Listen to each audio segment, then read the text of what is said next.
Donc bonjour, dans cette vidéo nous allons corriger l'exercice numéro 1 de l'atelier numéro 2. Dans l'exercice numéro 1, on vous demande d'écrire un programme assembleur MIPS permettant d'évaluer l'expression suivante. Y plus x divisé par y moins x. Donc aussi on vous demande d'utiliser certains registres. Donc on vous demande d'utiliser le registre 8 pour stocker la valeur de x, et le registre 9 pour stocker la valeur de y, et le registre 10 pour y stocker le quotient de la division.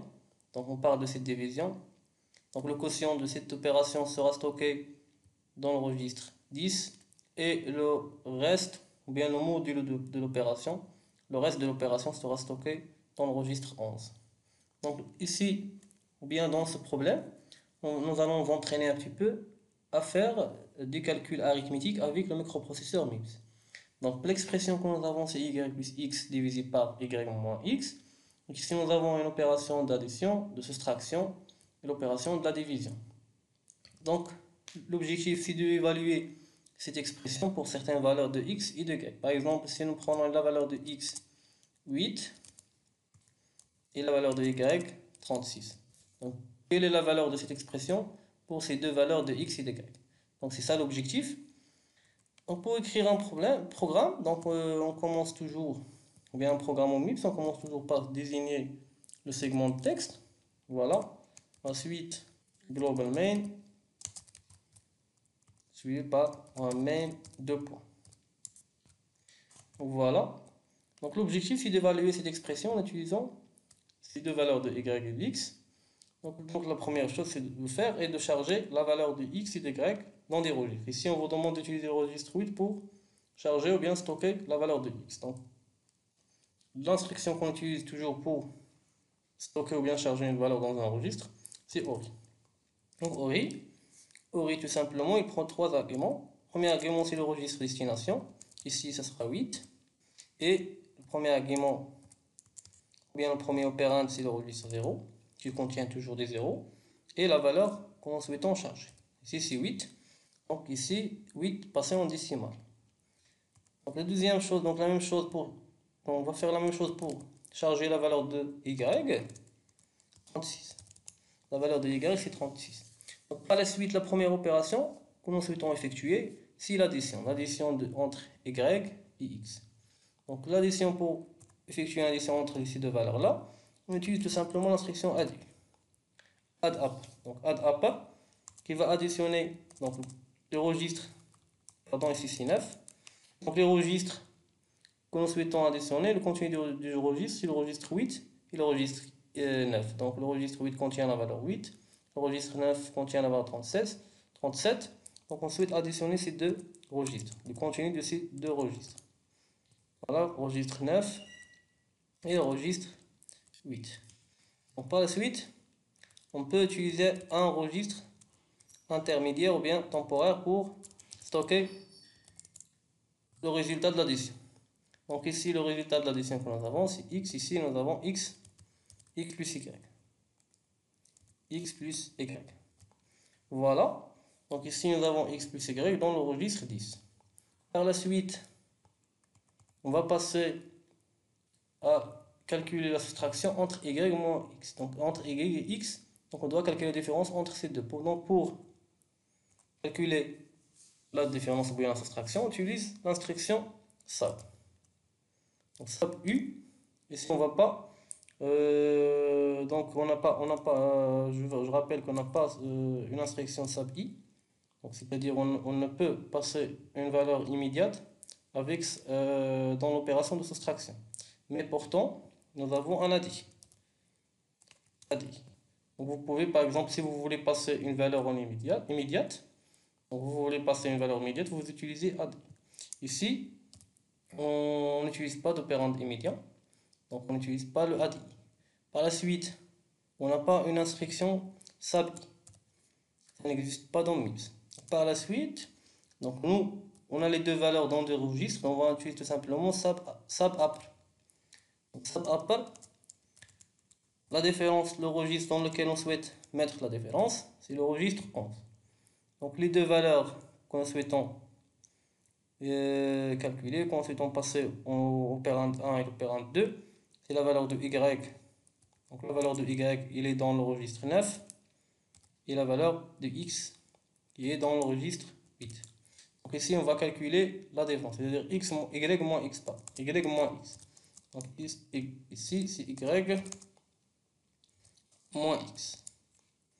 Donc, par la suite, nous avons accumulé l'addition dans le registre 10, la soustraction dans le registre 11.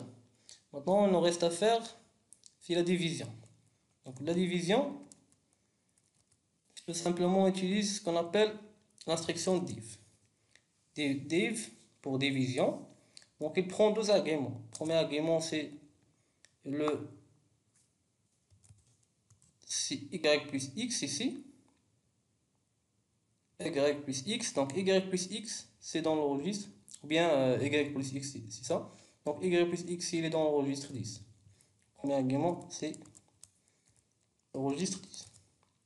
Ensuite, le second opérande, ou bien le dénominateur, c'est y moins x. Donc y moins x, il est dans le registre 11.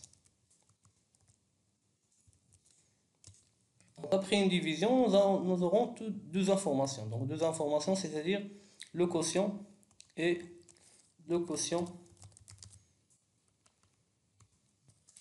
et le reste. Nous aurons deux informations, le quotient et le reste. Donc le quotient de l'instruction, donc le quotient de l'instruction de division, div, elle est placée dans ce qu'on appelle, elle est placée dans le registre. Le quotient est placé dans le registre L1.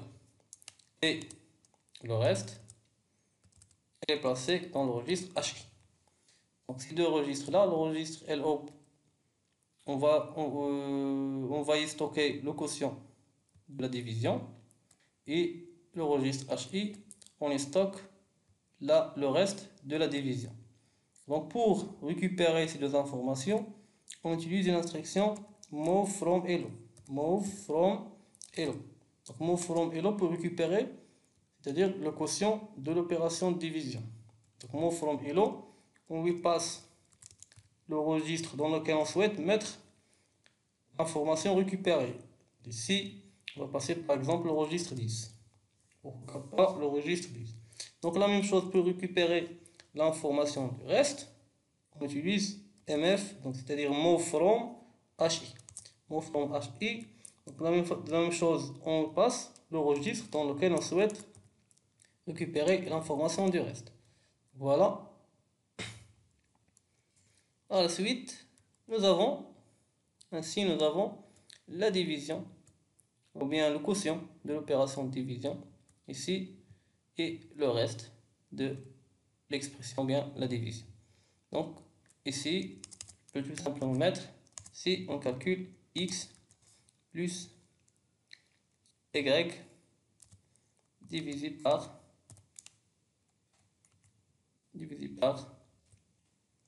y moins x. Donc le quotient de cette opération est stocké dans le registre 10. Voilà. Et le reste dans le registre 11. Mais nous, on est plutôt intéressé à utiliser ou bien stocker ces deux valeurs de x et de y dans le segment de données.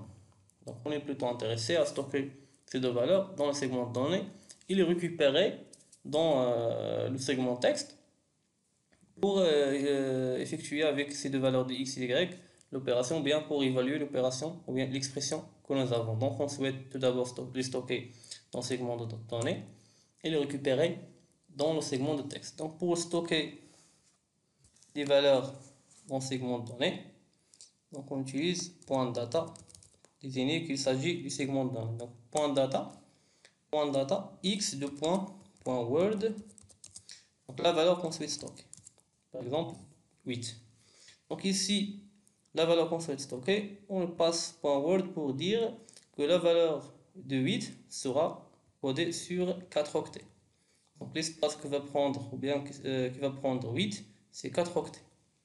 Le x est un étiquet de cet espace mémoire, ou bien un nom pour l'espace mémoire dans lequel on stocke la valeur de 8. Juste un nom pour se référencier l'espace mémoire ou bien le casier mémoire dans lequel on stocke la valeur de 8. Donc .word pour dire que le 8, donc la valeur de 8, sera codée sur 4 octets. Donc par exemple, on a .word et on a aussi .byte. Si on utilise .byte, donc la valeur de 8 sera stockée sur un seul octet. Donc sera stocké dans la mémoire ou bien codé dans la mémoire sur un octet. Donc ici, on est plutôt intéressé à utiliser .word pour dire que la valeur de 8 sera stockée ou bien codée sur 4 octets. Donc, à la suite, nous avons besoin d'y. La même chose, y.word, donc la valeur qu'on souhaite stocker, 36. 36. Aussi, on peut réserver un espace mémoire, réserver un espace dans la mémoire pour y stocker le résultat. Donc, pour y stocker le résultat, par exemple, on peut nommer ce casier mémoire poly.word. On va réserver un espace de .word de 4 octets et on initialise à 0. Donc on initialise cet espace. Donc la première fois, on stocke 0 dans l'espace mémoire qu'on va réserver de 4 octets. Un espace mémoire de 4 octets. Donc 0 sera codé sur 4 octets. Donc par la suite, on va stocker dans ce casier mémoire, donc bien dans cet espace mémoire, le reste de l'opération de division. Donc voilà, donc la première étape, dans le point texte, on doit récupérer ces deux valeurs de x et de y pour effectuer notre calcul avec ces deux valeurs de x et de y. Donc ici, on n'a pas besoin de RI. Donc pour y stocker, donc on n'a pas besoin de RI. On ne passe pas les valeurs en dur directement, mais plutôt on est intéressé à récupérer les deux valeurs de x et de y qui sont stockées dans le segment de données. Voilà. Donc pour récupérer ces deux valeurs, donc les deux valeurs .data sont stockées dans le segment de données.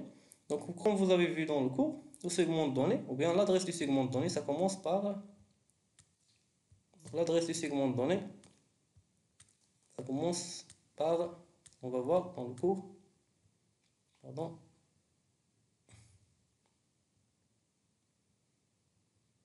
Ça commence par 0x1 suivi par 7,0.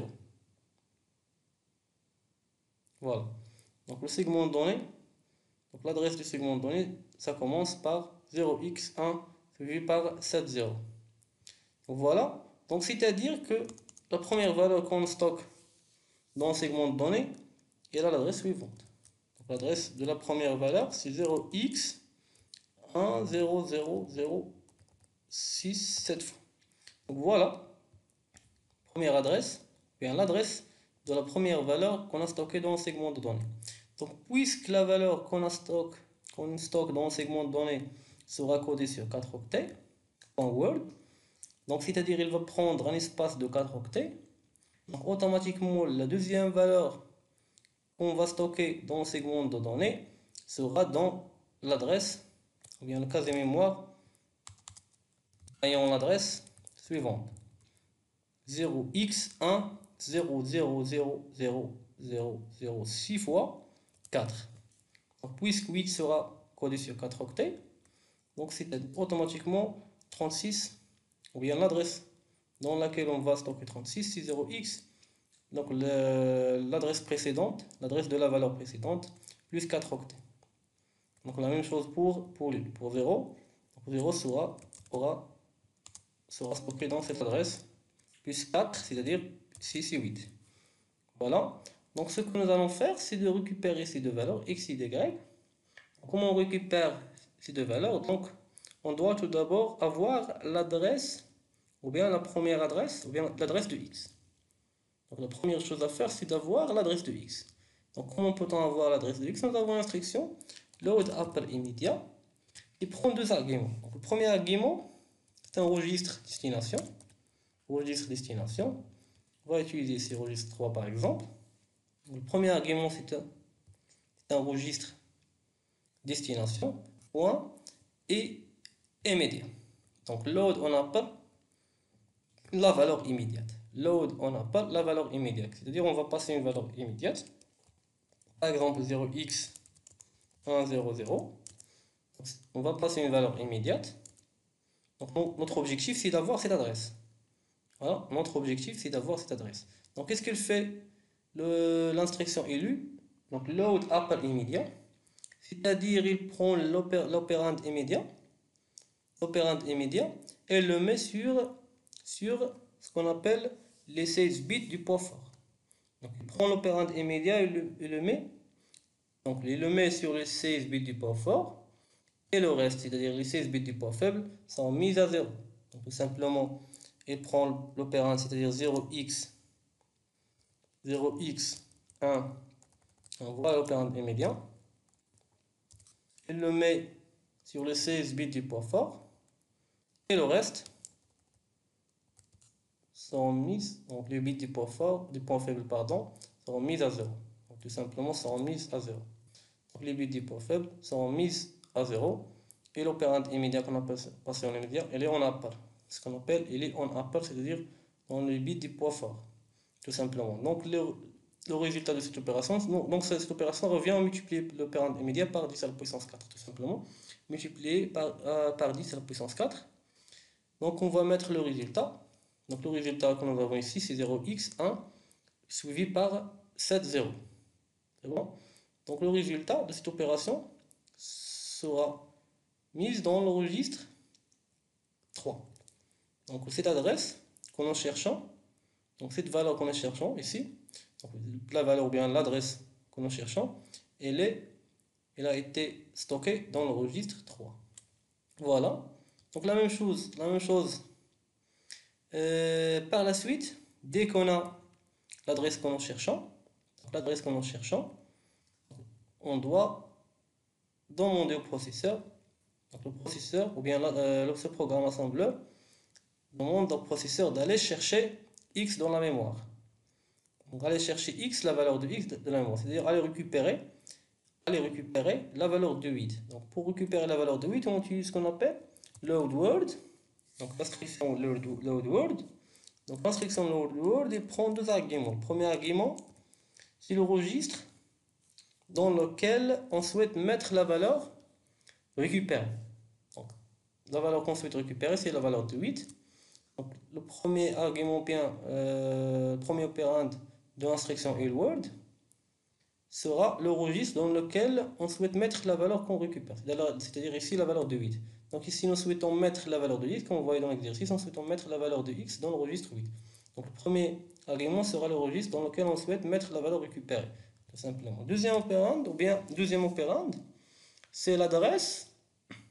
Donc simplement c'est l'adresse du casier mémoire où se trouve cette valeur. C'est l'adresse du casier mémoire où se trouve cette valeur.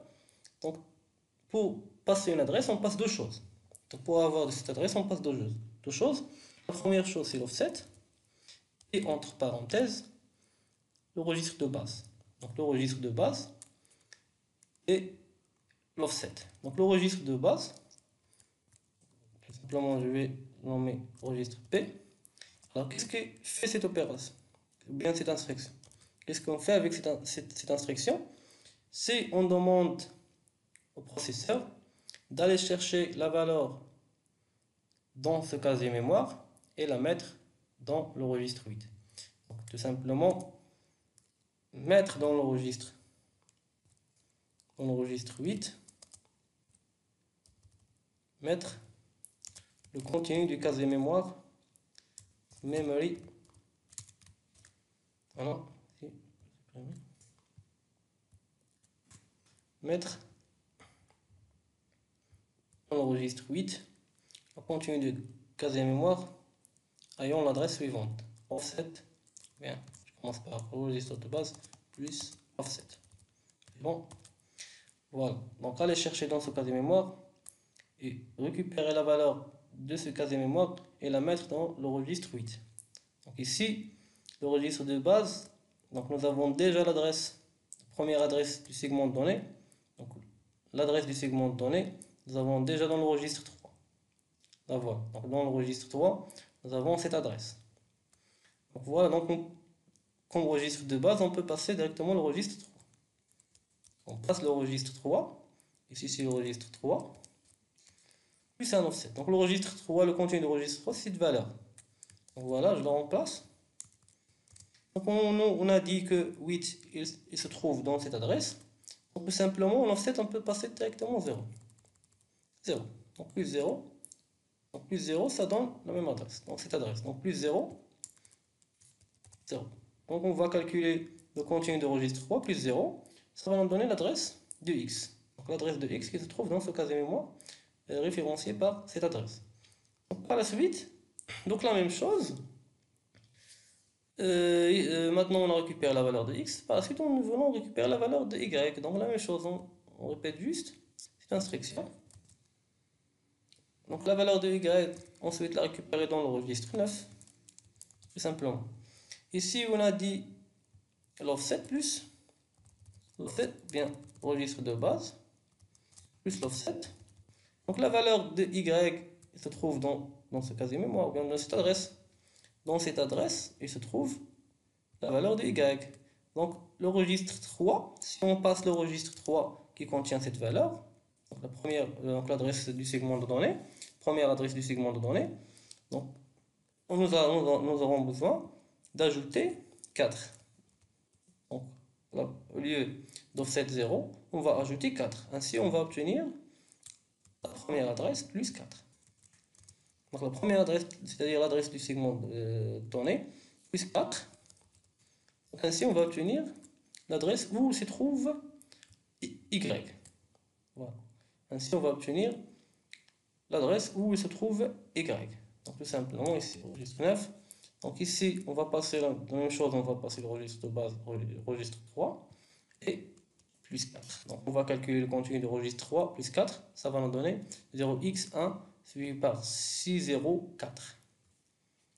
Bon, ainsi on va avoir l'adresse de y. Donc l'adresse de y, par la suite, nous pouvons récupérer la valeur de y. Donc dès qu'on récupère la valeur de y, il sera mis dans le registre 9, tout simplement. Et le reste, c'est la même chose. On va calculer x plus y. Nous avons x dans le registre 8, y dans le registre 9, donc c'est la même chose. Nous allons calculer x plus y. Par la suite, nous allons calculer y moins x. Et x, par la suite, on va accumuler le résultat de l'expression dans le registre 10. Voilà, donc on va calculer la division. Donc le contenu, on a accumulé l'addition dans le registre 10 et la différence soustraction dans le registre 11. Donc ce qu'on nous reste à faire, c'est de diviser le contenu de registre 10 par celui de registre 11. On a dit qu'on récupère le quotient de cette division en utilisant mfLO, c'est-à-dire aller chercher move from le registre LO. Et donc la valeur qui est dans le registre LO sera placée dans le registre 10, c'est-à-dire le quotient de l'opération. Et le reste de l'opération, on peut le récupérer du registre HI et on va le mettre dans le registre 11. Donc voilà, ainsi on peut évaluer l'expression pour les deux valeurs. Donc cette expression y plus x divisé par y moins x va être évaluée pour ces deux valeurs de x égale à 8 et y est égal à 36. Donc par la suite, si on souhaite évaluer la même expression pour d'autres valeurs, il suffit de modifier les valeurs de x et de y dans le segment de données. On peut par exemple, si nous souhaitons évaluer ces deux valeurs, cette expression pour d'autres valeurs, il suffit de modifier les valeurs de x et de y dans le segment point data ou bien dans le segment de données. Par exemple, pour une autre valeur de x, 10 par exemple, il suffit de modifier la valeur de x ici, tout simplement, ou bien la valeur de y. Donc voilà. Donc, par la suite, ce qu'il nous reste à faire, c'est de stocker le résultat. Donc, si on souhaite stocker le reste dans le casier mémoire identifié par poly ou bien nommé poly. Donc pour stocker le résultat ou bien le reste de l'opération, on utilise l'instruction SW, c'est-à-dire store wall. De la même façon, pour deux arguments, le premier argument, c'est le registre dans lequel nous avons la valeur qu'on souhaite stocker. Ici, on parle du registre 11. Donc, le registre 11 contient le reste de la division. C'est le reste qu'on souhaite stocker dans ce casier mémoire. Donc, casier mémoire ayant l'adresse 0x100000008. Voilà, en hexadécimal. Donc, le deuxième opérande, bien deuxième argument, on passe l'adresse du casier mémoire dans lequel on souhaite stocker le contenu de registre 11, tout simplement. Donc ici, la même chose. L'adresse que nous souhaitons avoir, c'est cette adresse-là, tout simplement. Donc, cette adresse-là. Comment obtenir cette adresse? Tout simplement en passant la même chose en registre de base. Donc, on passe un registre de base. Ici, la même chose, on passe le registre 3 qui contient la première adresse du segment de données. Donc, on passe le registre 3 qui contient la première adresse du segment de données. Par la suite, comme vous remarquez, il suffit de passer dans l'offset la valeur de 8. Donc la valeur de 8. Donc, ici, on demande au processeur stocker dans le registre, ou bien le contenu de registre 11, va être stocké dans le casier mémoire, dans l'espace mémoire memory. Voilà, 0x identifié par 0x1 suivi par 608, tout simplement. Donc toujours, on passe le registre dans lequel il y a la valeur qu'on souhaite stocker et on passe l'adresse de l'espace mémoire dans lequel on souhaite stocker cette valeur. Donc en utilisant l'instruction SW ou bien store word. Donc par la suite, on va passer à tester le programme.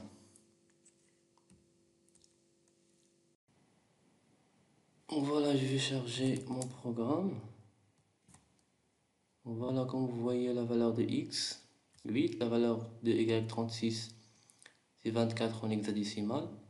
C'est stocké dans le segment de données. Voilà l'adresse dans laquelle je vais stocker le résultat de mon programme. Donc par la suite, je prends l'adresse de la première instruction et je vais la mettre dans la valeur du PC. Je vais réinitialiser la valeur du PC sur l'instruction ou bien l'adresse de ma première instruction. Donc par la suite, je vais lancer l'exécution étape par étape. Voilà, ainsi je récupère mes deux valeurs. La valeur c'est 8, première valeur de x c'est 8, deuxième valeur c'est 24, la valeur de y. Je vais additionner les deux valeurs. Donc, je vais additionner deux valeurs, c'est de 6, de c, pardon, c'est de c. Par la suite, la soustraction. Donc ça va donner un c et la division. Donc ainsi de suite. Et mflow, donc la division, on a dit que le quotient, le reste de la division seront stockés dans le registre LO et HI. Donc voilà, le quotient est stocké dans le registre LO et le reste stocké dans le registre HI. Donc pour récupérer ces deux valeurs, j'utilise mflow, donc move from LO, et je vais mettre le contenu de LO dans le registre 10 et par la suite le contenu de HI dans le registre 11. Donc voilà, j'exécute. Voilà, le contenu de LO c'est 1.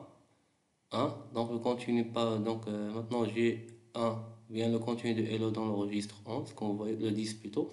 Vous voyez, voilà le 1, donc 1, le quotient de l'opération. Et le reste de l'opération, je vais l'avoir dans le registre 11. Voilà. Donc par la suite, dès que j'ai la valeur, ou bien j'ai dans le registre 11 le reste de l'opération, je vais stocker cette valeur dans cet espace mémoire, donc c'est-à-dire dans ce casier mémoire. Voilà. Voilà, comme vous voyez, la valeur stockée dans le casier mémoire souhaité. Voilà, maintenant on passe au deuxième exercice.